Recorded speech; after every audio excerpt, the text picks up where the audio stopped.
BJP का चुनाव लड़ने का तरीका बड़ा अलग है। वो दबाव बनाते हैं अधिकारियों से, प्रेस से। मतदाताओं को उन्होंने रोक लिया और प्राइवेट ड्रेस में पुलिस से वोट डलवा दिया। तो जब इलेक्शन कमीशन को हम लोग शिकायत करते रहे, इलेक्शन कमीशन ने भी नहीं सुना। एक विधानसभा में तो ये 420 ही कर सकते हैं, लेकिन जब 403 विधानसभा में चुनाव होगा तो भारतीय जनता पार्टी की 420 नहीं चलेगी। बीजेपी का चुनाव लड़ने का तरीका बड़ा अलग है। वो दबाव बनाते हैं अधिकारियों से, प्रेस से, बेईमानी की सब सीमाएं लांघ जाते हैं। आपके ही पड़ोस के जिले में जब बाई इलेक्शन हुआ था तो आपने देखा था कि मतदाता को बाहर नहीं निकलने दिया, मतदाताओं को उन्होंने रोक लिया और प्राइवेट ड्रेस में पुलिस से वोट डलवा दिया। सुनने में ये आ रहा है कि पुलिस के लोग भी ईवीएम की मशीन बटन दबा रहे थे।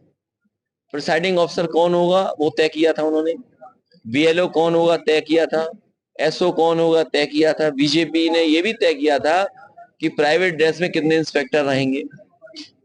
तो जब इलेक्शन कमीशन को हम लोग शिकायत करते रहे, इलेक्शन कमीशन ने भी नहीं सुना।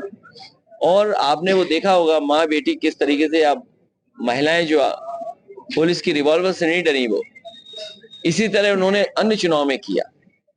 पहले तो 10वें के साथ चुनाव नहीं होने दिया, अकेला चुनाव कराया, फिर यही सेटिंग की उन्होंने, और सेटिंग के बाद चुनाव जो कराया उसमें इतनी बेईमानी की जिसकी आप कल्पना नहीं कर सकते। इसीलिए मैंने कहा एक विधानसभा में तो ये 420 ही कर सकते हैं, लेकिन जब 403 विधानसभा में चुनाव होगा तो भारतीय जनता पार्टी की 420 नहीं चलेगी।